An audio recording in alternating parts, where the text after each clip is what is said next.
he knows about me. And can you imagine being like, oh, I've thought about this. Ring, ring, hello. Hi, this is Sarah. Who? Oh, your daughter you don't know about. Like, that's weird. Like, that'd be a nightmare.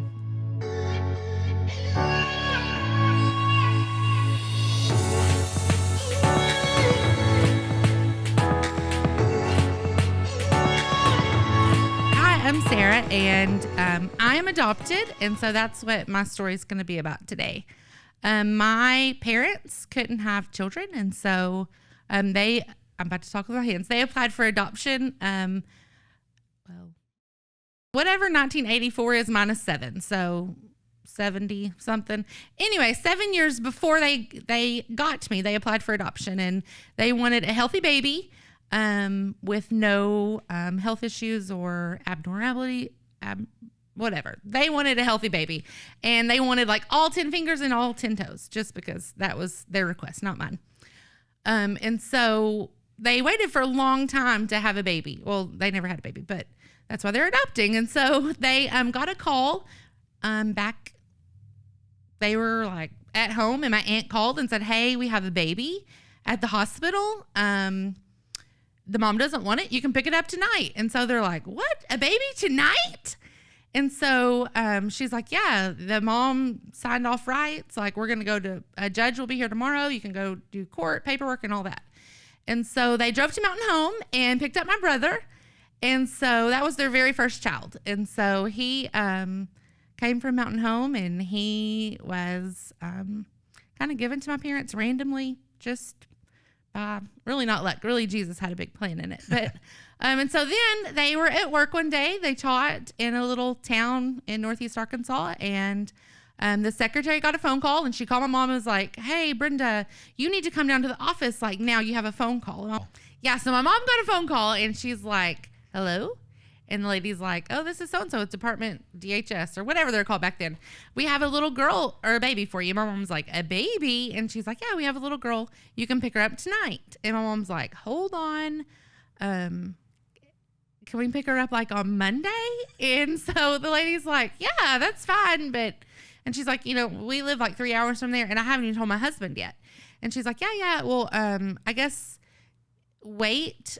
call me back if your husband says yes. My mom's like, "No, we're getting the baby. Like, it doesn't matter at this point." And so she gets off the phone. My mom's crying. And so the secretary, like, everybody knew, like, when you're trying to have a baby and you want to adopt or whatever, everyone kind of knows, that you're waiting on a call, but it had been a long time. So anyways, and so my mom walked out of the office, and she went to go find my dad. And so, like, people were coming out of the hallways, like, the news spread quickly. So the secretary's following her, and she's like, they're getting a baby. And so by the time they went to my dad's classroom, there was probably, Mom says there's like 6 or 7 people along with him to tell my dad, "Hey, we're getting a baby."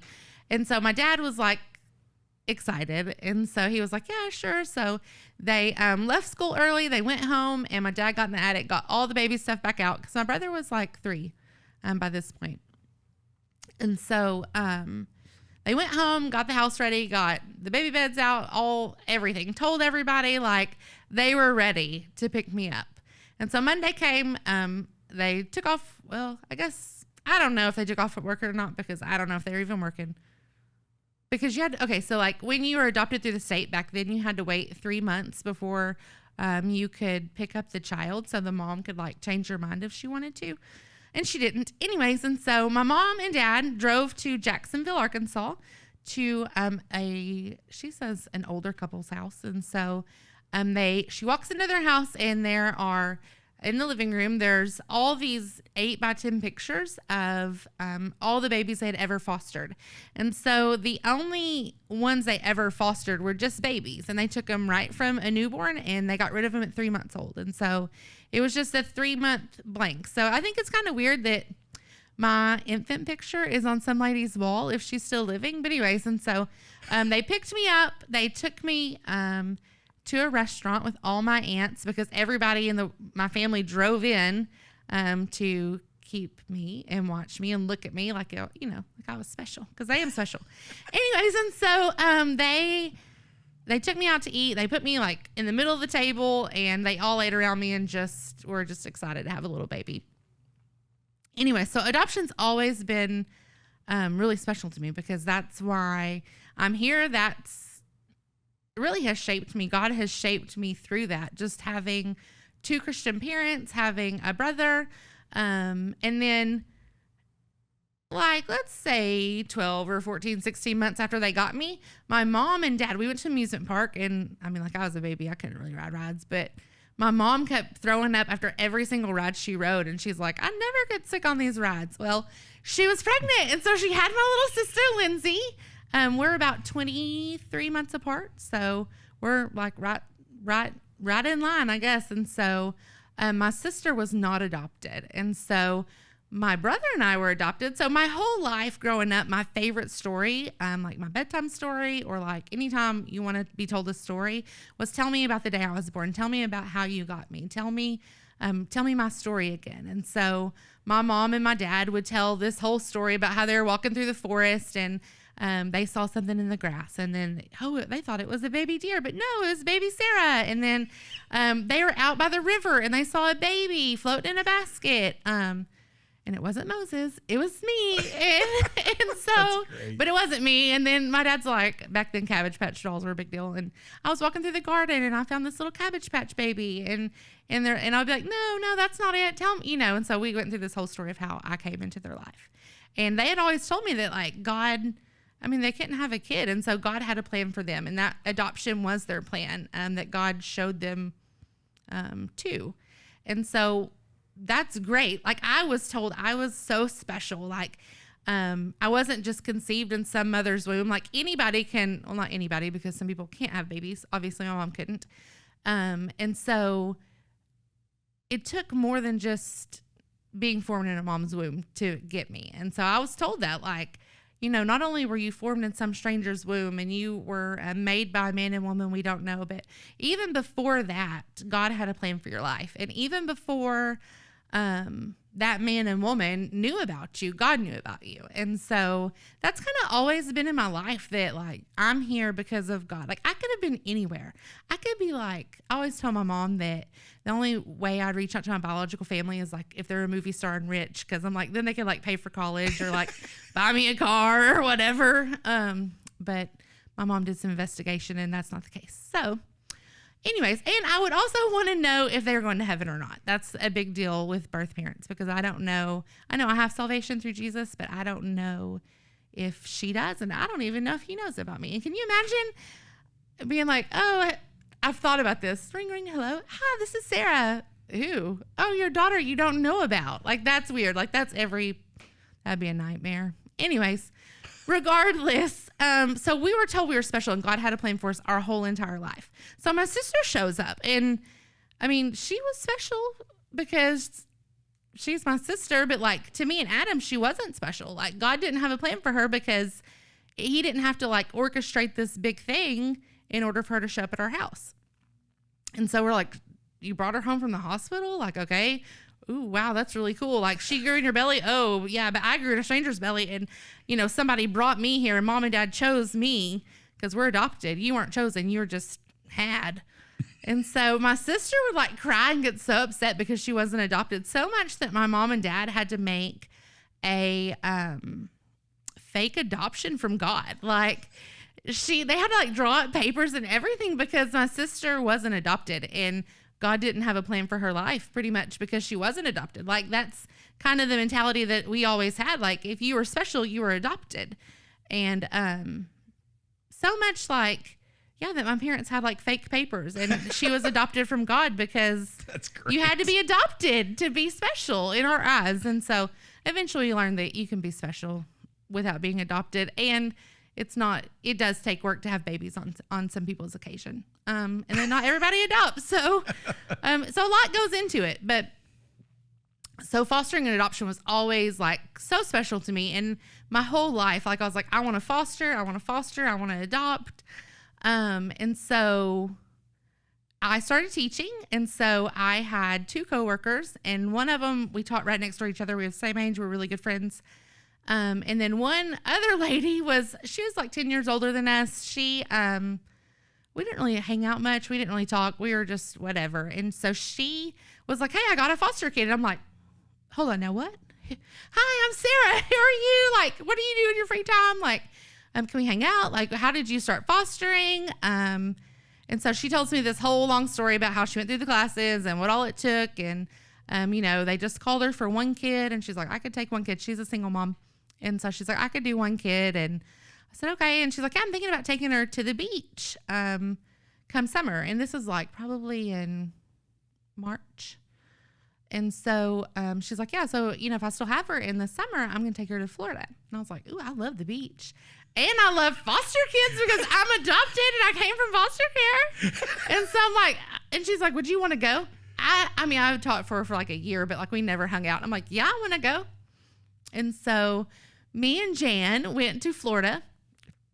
That was our plan, to take Emma to Florida. Emma's her new name. So anyways, Emma to Florida. And so, well, she kept getting calls because DHS is relentless, y'all. They really need homes for kids. And so they kept getting calls.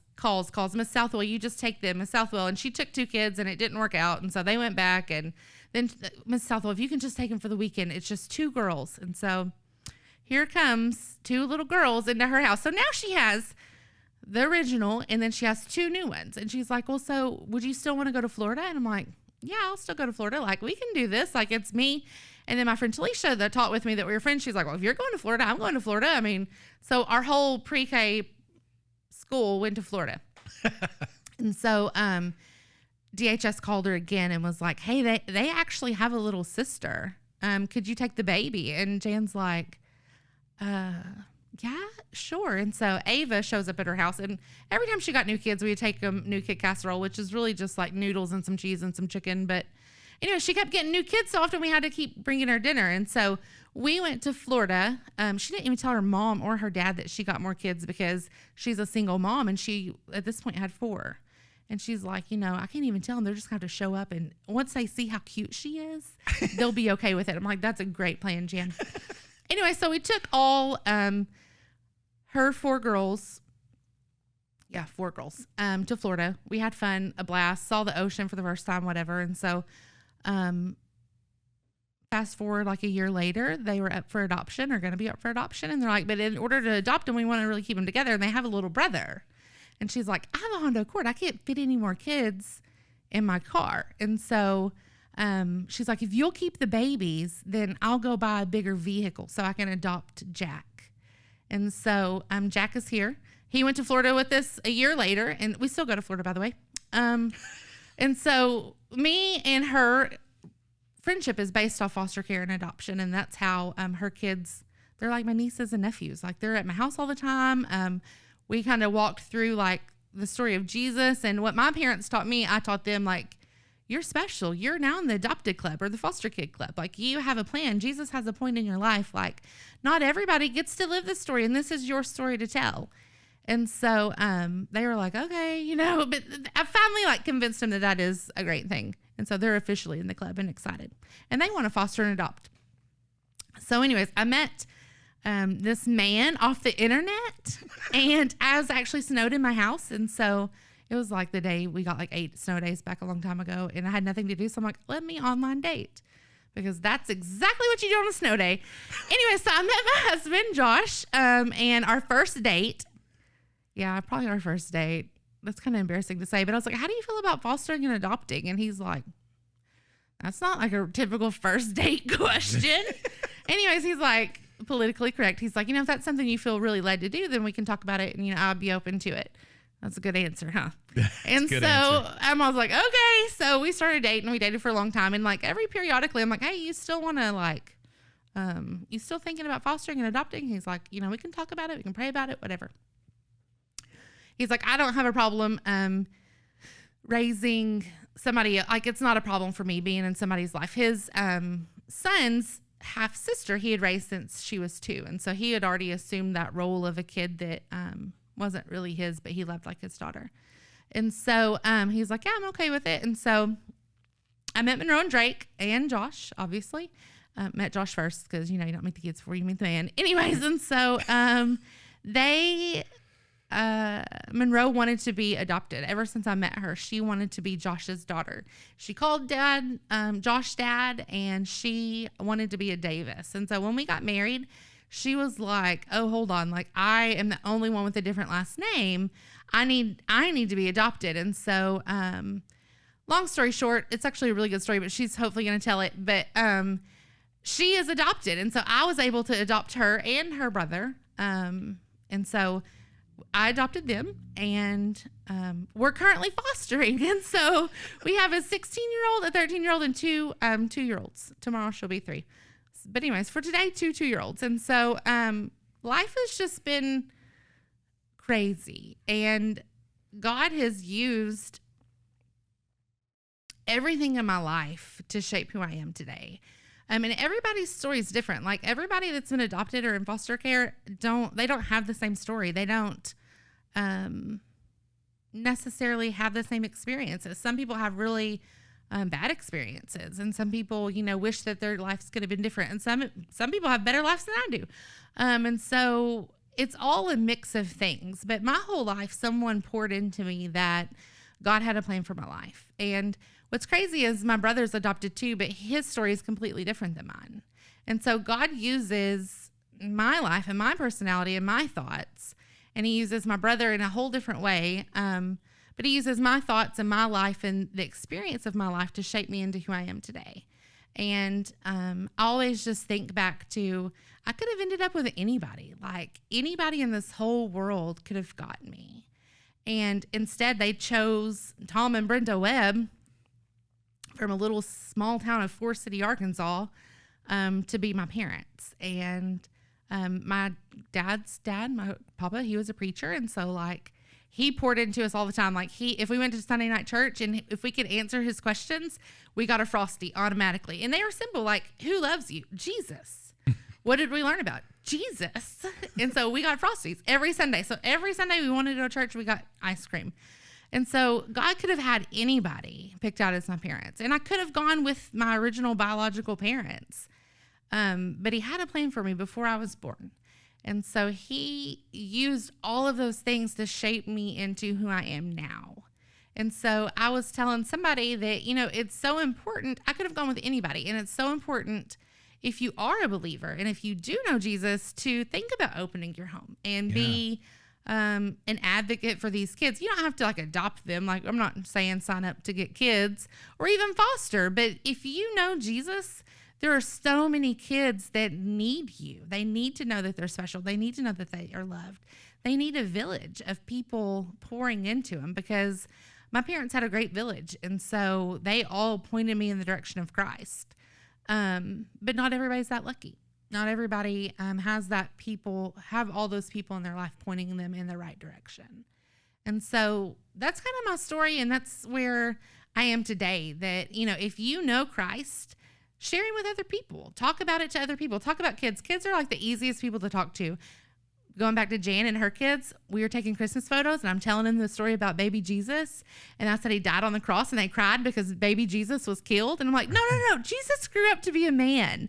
So it doesn't even matter if you get your story straight, just being there for someone that needs you, whether it's a kid in foster care, whether it's your neighbor, whether it's whoever. But God has you where he wants you, and he can use you to do whatever he needs you to do if you allow him to work in your life, and if you allow him to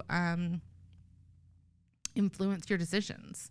And so that's kind of my story and how I'm here, and how I met my husband and adopted my children, and currently fostering. And so reach out to somebody. There's lots of people that can tell you more information. Contact me, contact the church, and get information about how, if you want to foster, great. If you want to adopt, fantastic. If you don't want to do any of that, but you just want to cook a meal or say, hey, sis, good job, or, we're praying for you, we could definitely use your prayers. Anyways, just I'm thankful for that God used me in a way, and that I've been able to see God's hand through foster care and through adoption, and that he's at work, even whenever we don't see it or feel it, that he has orchestrated all these events in our life. So that's my story. That's perfect. I mean, absolutely. I'm not going to ask you nothing. Good deal. It's over. Absolutely. Oh my gosh, that is so